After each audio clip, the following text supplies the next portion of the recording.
Great, let's begin. Good morning, everyone, and welcome to our one-on-one Q&A session with the FSEV Procurement Lead, Nikita Patil. In today's session, we will first address questions submitted via the form, followed by any questions received from the participants on the Zoom session. If we have time, we shall cover queries from the YouTube web chat as well. So, Nikita, you can go ahead. I'll share my screen. Thanks, Kathy. Hi, everyone. Welcome to this session. We will, like Kathy said, we will go through the questions that you guys have submitted first and then look at some live questions if there are any, and just later on, just some general tips and things to make sure you keep in mind. So let's begin. The first one, and before I start, I also hope that everybody is doing fine and keeping safe. So looking at the first question, do we have Devishi here? Maybe I can just read the question, and if you have, and I'll answer it, and if you have any more follow-up to that, then we can address this. What to do in case potential vendors do not respond to repeated calls or emails? Well, time to find new or more vendors. I mean, you can't really control how and when they reply to your email, especially now, since maybe some of their businesses are affected. So I would suggest it's best to keep looking for more vendors, alternate vendors. Try to speak to other teams who are also making EV vehicles to see if they have any contacts and if they can help you out with it. But yeah, it's a difficult one to say. How do you take care of this, because it's really not in your hand, and also can't really predict what the vendors and the people are going through. But it's best is to try to keep finding more in your same price range. Try to find local ones, so it's easier to get a better estimate on the time from them and when the deliveries, and also if it's a local shop, it's easier to visit them and things like that. So I hope this answers your question. If you have something more to ask, you can ask me now. I see you, that you are also on the call. So Devishi, do you have any follow-up on this, or can we go ahead? Yes.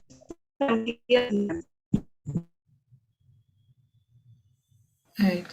I think Devishi has bad internet connection. Nikita, you can go ahead, because Devishi has two other questions later on as well, so we can cover that. Okay, cool. So then the next one is from Krutin. The timeline should be for 2 years up to the competition in 2023, or will it be specific for a specific season and how the team will function? Could you elaborate on this? It has to be until 2023, because it is not only about what you do in a year, but it is to see how you're preparing for the actual competition in 2023. So the purpose of this is not for you just to make a timeline for submission, but to plan your events. So in 2023, you have a good and complete car when you come to the competition. So yes, it has to be for 2 years. And a lot of the parts, especially when it comes to EV, some of them come from overseas. So they do have very long timelines anyway, which might span in months. So, you can't fit it in 1 year anyway, even if you wanted to. So it has to be until then. How are you planning your tasks to complete the car? All right. I am hoping there's no follow-up, but if you have, then later on we can just stop at one go and check if anybody has any more questions to these. All right, the next one is from Eunice. Give more details regarding service cost, quality approach, and supply chain performance. By service cost, quality approach, I am assuming you're talking about cost versus performance, or I am not sure I quite get your question, but are you on the line? No. Well, it is important for us to check if you are basically trying to make the right decision in terms of cost as well as making sure you're not buying just a very, very cheap and unreliable product or a component, say, just because, it's cheap. But you have to make sure that it's going to last you the competition, because sometimes what happens is you'll probably, especially for smaller parts, a lot of the cables and the smaller electrical components, people tend to buy very cheap components because, well, they're cheap, but then the chances of failure for these are much higher. So you'll end up spending almost equal, because you'll have to keep buying spare parts and replacing them. So yes, so I would say that you have to really look into, also consider the fact that these components are going to last you for your competition. And the supply chain performance. I'm not sure what you mean by supply chain performance, but I am. Perhaps when let's wait, maybe he will join later on in the session. What I can do is orange it, and so we can always come back to it. Yeah, sounds good. The next one is from Sabyasachi, examples of timeline management and visual tools.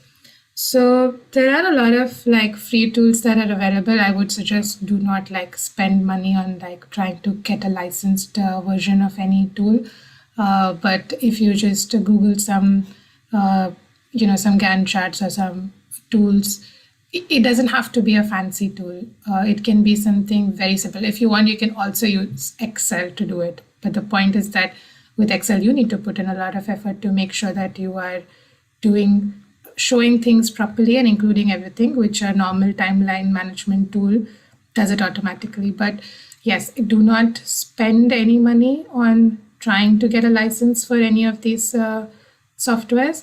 But there are a lot of free softwares if you just Google and see, or some of them are on extended trial period. Some of them do have sometimes if your college has a license with them, then you'd be able to, use that one. But yeah, the whole purpose of this is to make sure that you are keeping track of your project timeline. You are on top of things and not missing deadlines. So that's all I will say, that do not spend money on this, but make sure that you do have a tracking tool, not just for submitting it for the procurement step, like this challenge or this report, but actually using it, because it is very helpful to when you can visualize everybody's tasks, everybody's subsystems, and have the deadline, see when the different components are coming in. So you have a, sort of an overview of how things are done. But yeah, there are a lot of tools. So whatever suits you. And a lot of them are the same, but they're just the pricing and things are different. So yeah, I would suggest it's not you need to use this one. I'm not taking any names, because then I don't want you to go use one specific one just because I said it. So that's why. All right. So there's another question from Devashi, which says, does procurement management strategy also include supply chain management? Maybe this is something similar to the first one. Do you want to elaborate on what you mean by supply chain management? If you mean managing your vendors, trying to get everything on time, then yes. But yes, you can elaborate on this question. Good morning, ma'am. Yeah, hi. Hello, ma'am. Ma'am, it has been given in the table itself, in the rubric, sorry. So that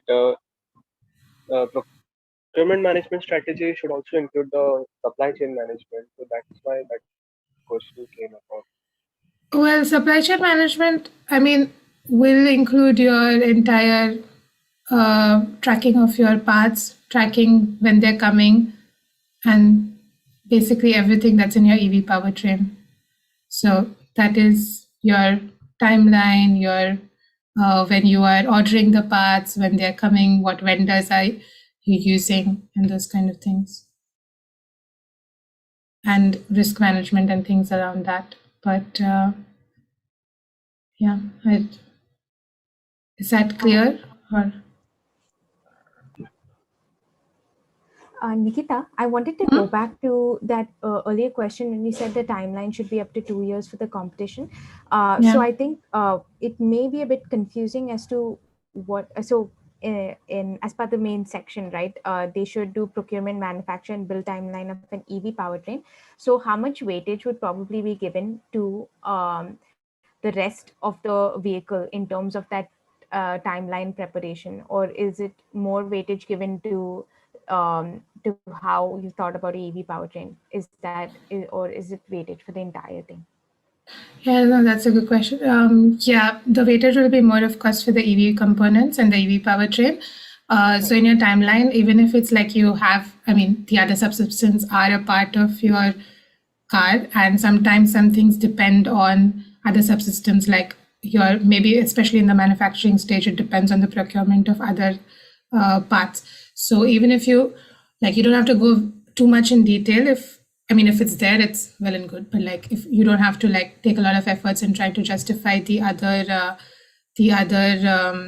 subsystems so much, but make sure to at least mention them in like bigger headings, because if especially when the judges are looking at towards the end, when you're trying to assemble something and trying to see if everything is trying to compare basically if everything is arriving on time for your manufacturing to start, or if you have a staggered manufacturing, what is coming where when. So it is easier to compare this. But yes, you don't have to go into too much details about the other subsystems. Make sure to cover all the components of the EV first. Makes sense. Thank you. All right. So the next is, does final assembly mean powertrain or the whole vehicle?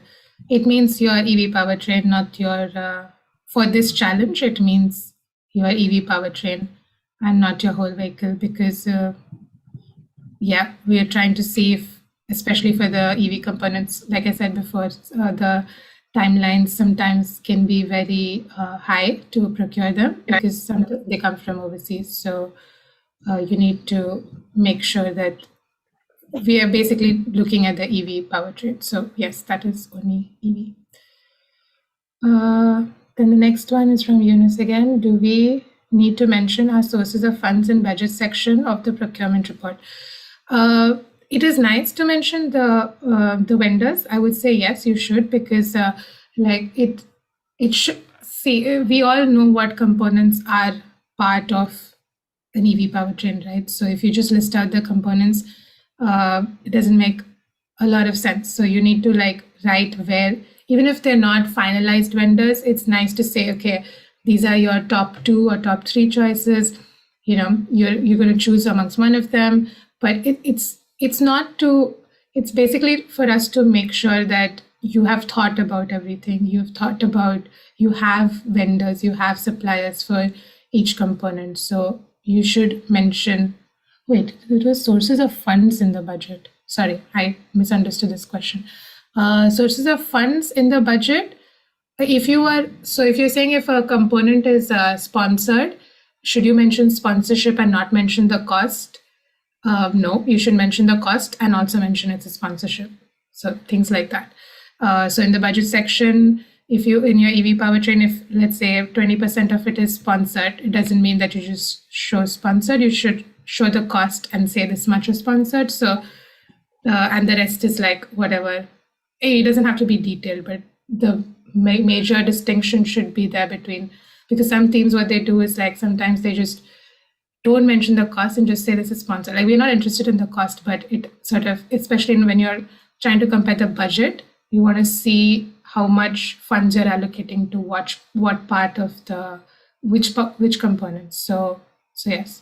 So don't if it's sponsorship, just don't say sponsorship. Just at least mention what is the, or you can also show it in percentage, like the remaining.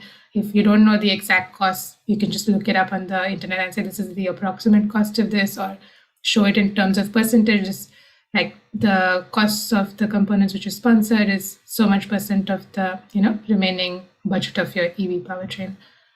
Sorry, I misunderstood this question, or rather misread this question before, so I hope this clarifies it. But the other point is also important, which I think is coming up now. Do we have to close deals with our potential vendors before making this procurement report? No, you can show multiple vendors, but it should be, like I was saying earlier, it's important to show that you do have somebody in mind or something in mind. It may be like you've just gone on their website and seen their component costs and the product details, but you haven't actually even written them an email yet. But they are somebody you're considering, the make that you're considering.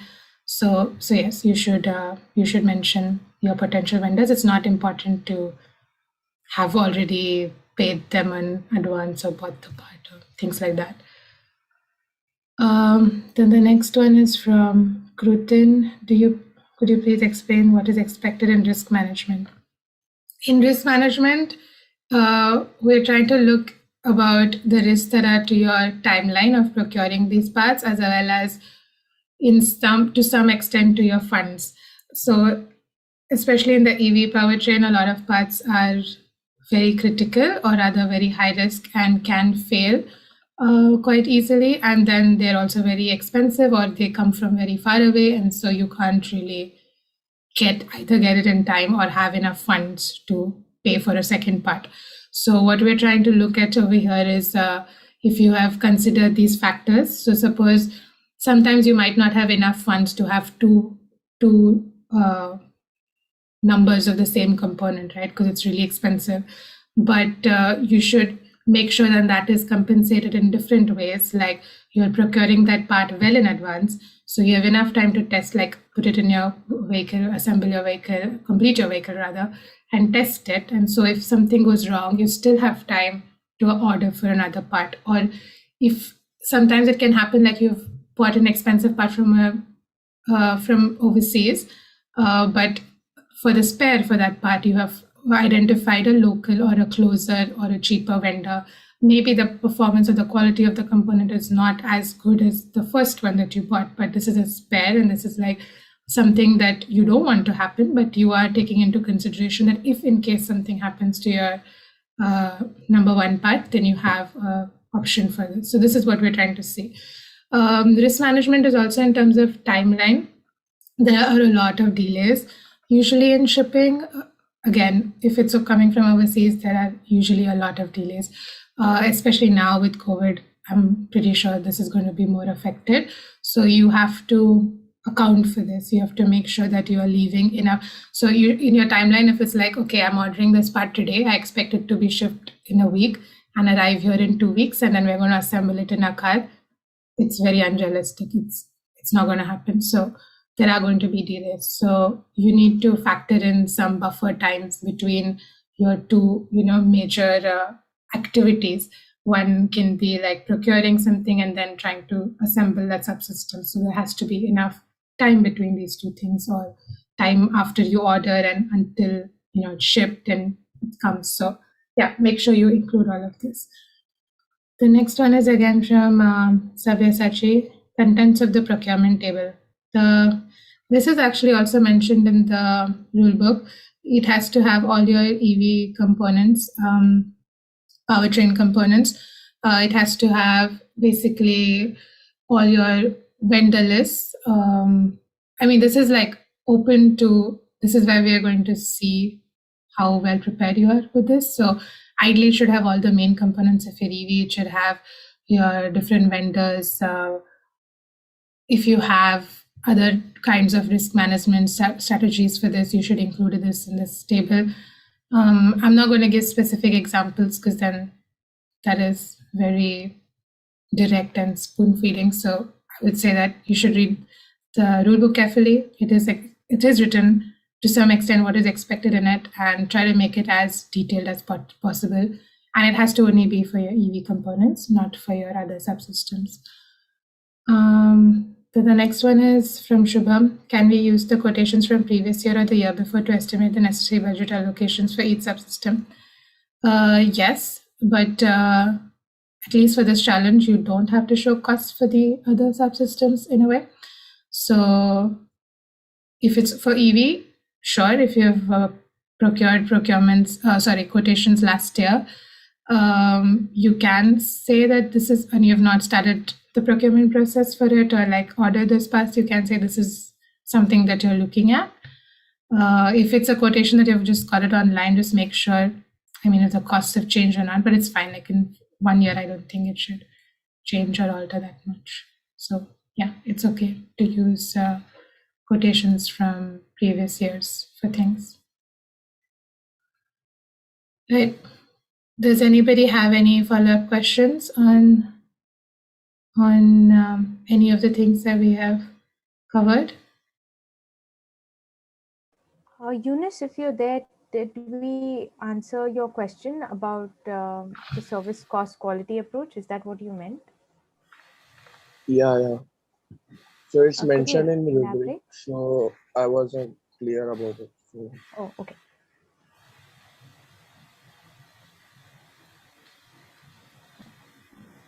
Yeah, so I think then we have covered I have everything. one question Yeah, regarding go the ahead. question that is mentioned in from my side.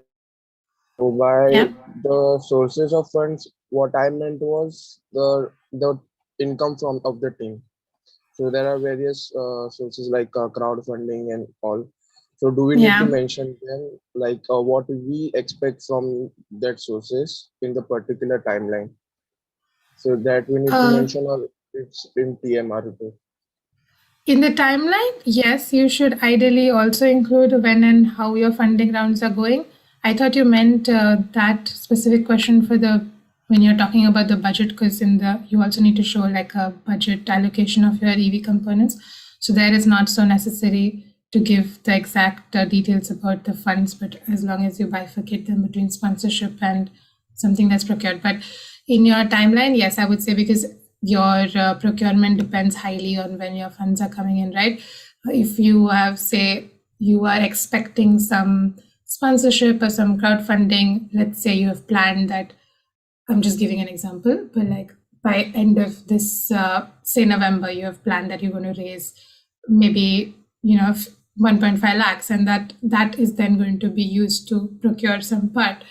If you don't get that, then you don't have funds to procure it, and so you're probably going to delay that. So yes, it is important to include these details. Like, I'm not saying you have to put in like the name of every sponsor that you get in, but you need to like at least put in when and where you're expecting some funding to come in, and how then are you leaving some, basically again, how are you doing your risk management for that, how are you planning your time, how are you planning your activities ahead of that to utilize that budget. So yeah, that you need to put in. So you don't have to like mention very much details of this, this and this company is going to give us this and this, but in the timeline, it is important to show like you expect so much funding at this time, just like, short, like what is the source, crowdfunding, okay, this company, so much funding expected this time. That'll be good.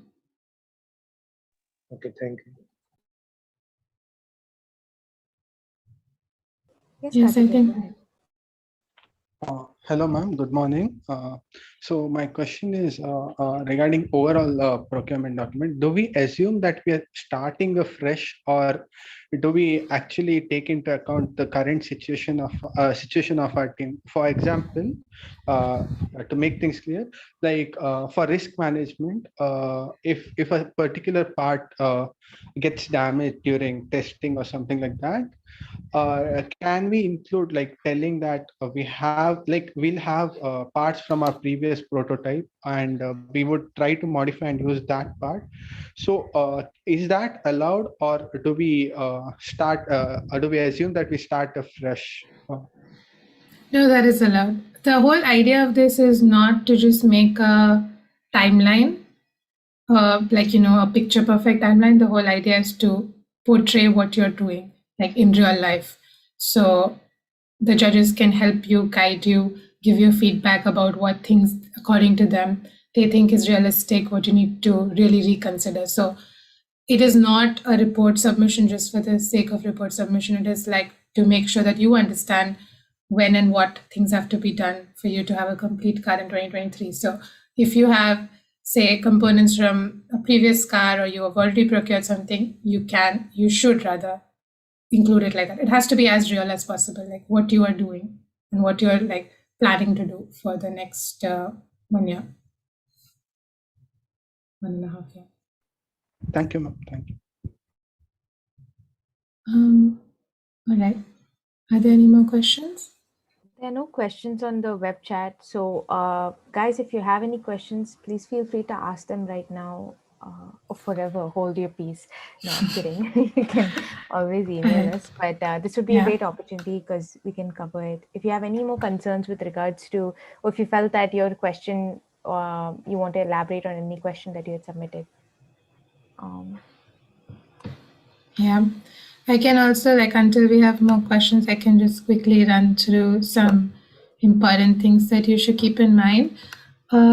So please do really read the rule book properly. There are a lot of course, a lot of instructions on how to submit it also. So, and making sure you keep the name right of the files, because you don't want to lose points on silly things like you named the file wrong. But especially for the procurement strategy, and of course, also please submit it on time. Do not delay it. Especially for your procurement report, this time you have 4 pages, so please make use of them really nicely. The first page will, of course, be your timeline. Make sure when you're converting, if you're using like another tool or like next or whatever, but like make sure when you convert it to PDF, nothing gets cut out from the page, because we have seen this before. Sometimes when people don't really pay attention to the converted file, and you're not really selected all the cells or everything in that page, and then in the PDF half the things get cut out, so we can't judge you if we can't see those things. Also make sure, please go through the report once you have created the PDF before submitting it, because sometimes it's also blurred. So you, like, I understand that the procurement timeline sometimes is really big, and when you convert it into PDF into one page of A4, the font becomes really small, which is fine. We can zoom in and read it. But if you zoom in and if it's still blurred, then it's a problem, because then you really can't see what's written. So it is fine for it to be like, if you look at it from a zoomed out, when it fits your laptop screen, if it's like really small and you can't see anything, as long as when you zoom in, it's visible and everything is clear. Because yes, when you convert these files, sometimes those tables are really big. So they get really tiny when you put it in a PDF. But yeah, make sure that you are going to look at these things before you submit it. And it's mentioned in the report also the different kinds of tools you can use. Just go through these are just some examples of the kinds of tools that you can use to show your timeline. So just spend some time to try to understand what works best for you. Again, it is not just to show which is the fanciest of the timelines or which is the fanciest tool that you have used. It is more to, you have to use this. Like I was telling Kartika before, it is not something that you're just doing for submission. It will be very helpful if you actually use these tools or actually use these timelines to track your work until the competition. The next page 2 is supposed to have a table with a list of components. Again, here it's mentioned, earlier in the report, it mentions what a EV powertrain is. So make sure you look at that. Of course, you can add more details, but restrict it to the EV powertrain and things related to your electrical components. Do not put in your other subsystems in it. If you put it, you're just going to occupy space and it's not going to be judged. So, be wise with what you're putting in it. The more detailed it is, it's better. Of course, you have to put in your vendors here, your other strategies, your risk management, everything that you think is helpful for us to understand your thought process or what you're trying to do. The next is the EV powertrain budget. This is again to see how you have allocated your funds and to see how much money you have kept for what. The reason behind this is also to understand, to make sure that you're, sometimes allocating enough or being realistic with your allocating enough funds to especially certain components. They can be very expensive. So yeah, in the EV powertrain budget, you should also not just include your components, but also the budget is basically everything. So don't just put in, I'm buying so many number of, cables, and this is the cost for it. No, it has to be your spares and things like that. It is all the money that you're going to spend on the EV powertrain. The next thing is like this page is the best page number 4, because it's blank. Blank as in it doesn't have to be blank from your side, but there are no instructions from our side for this.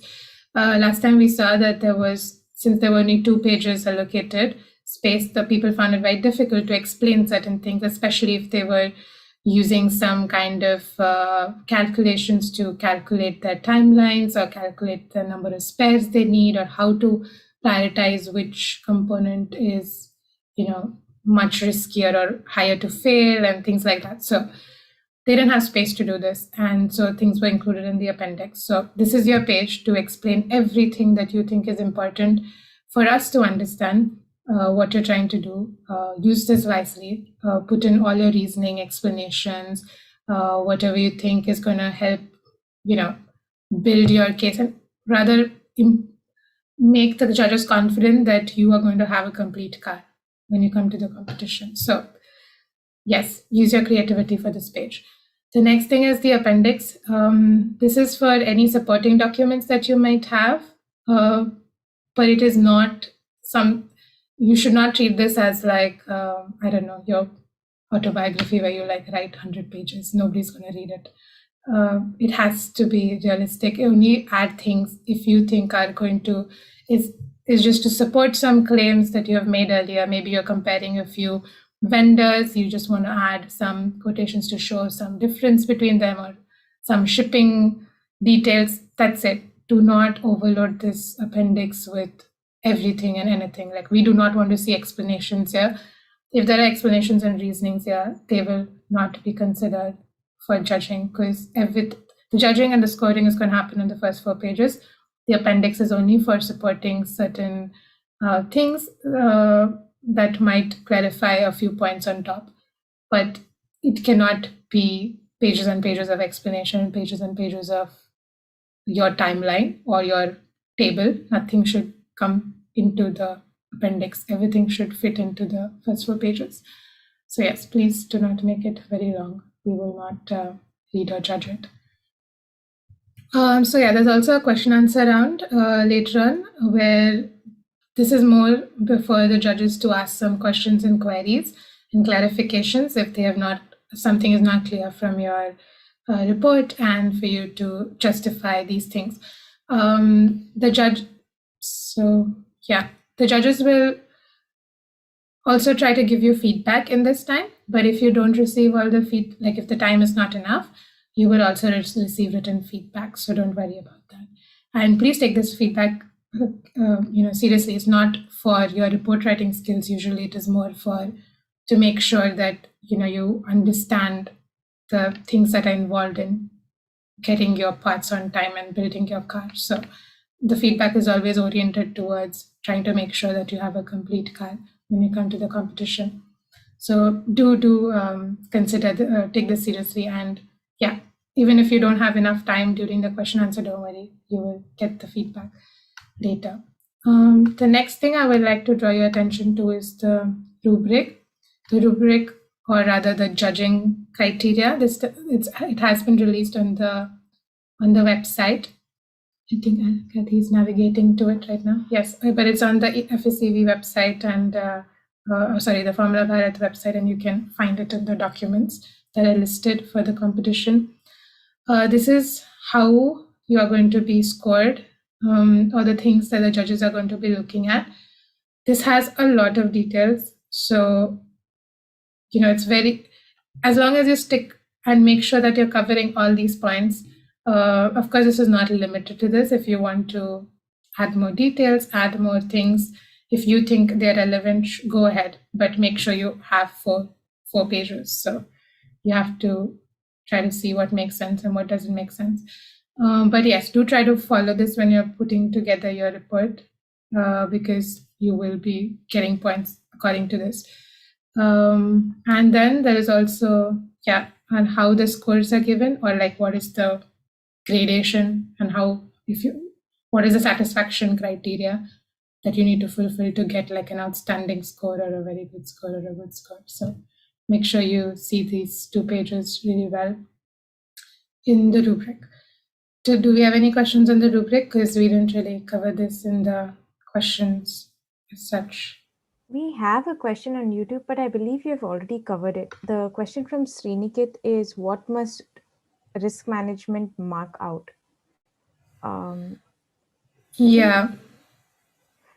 and we can look at the rubric also for that.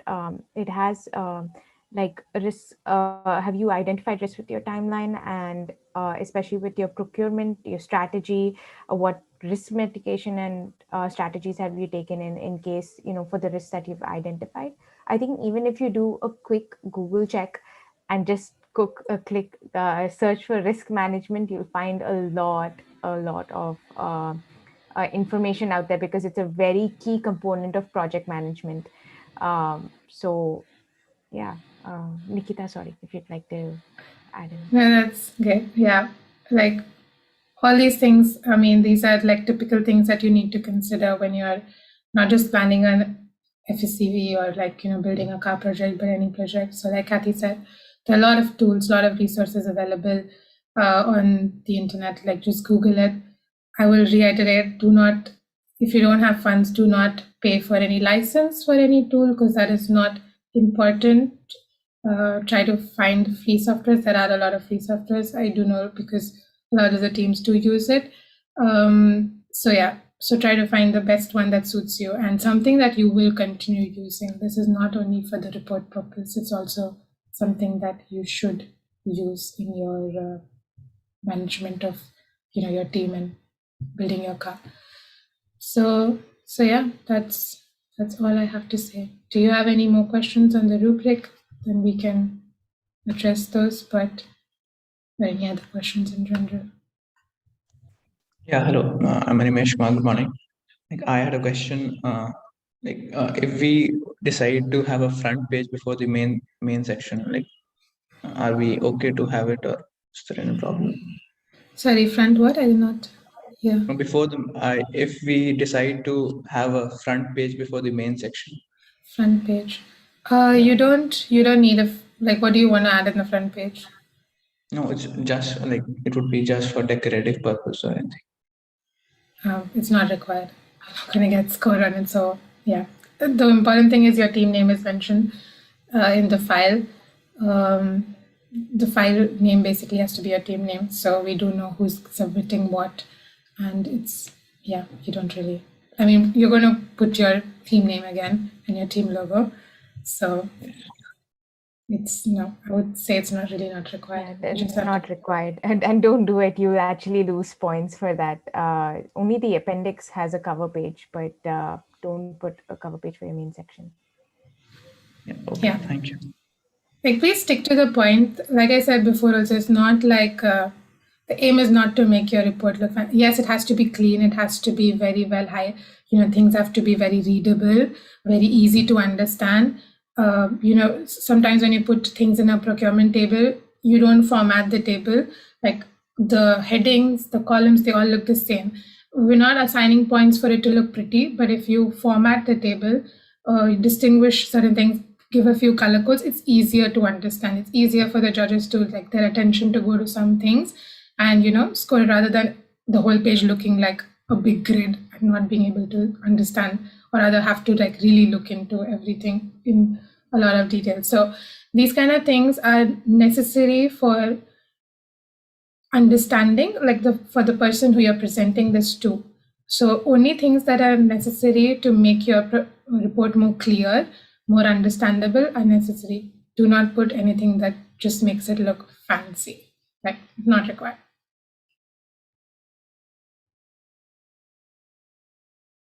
All right.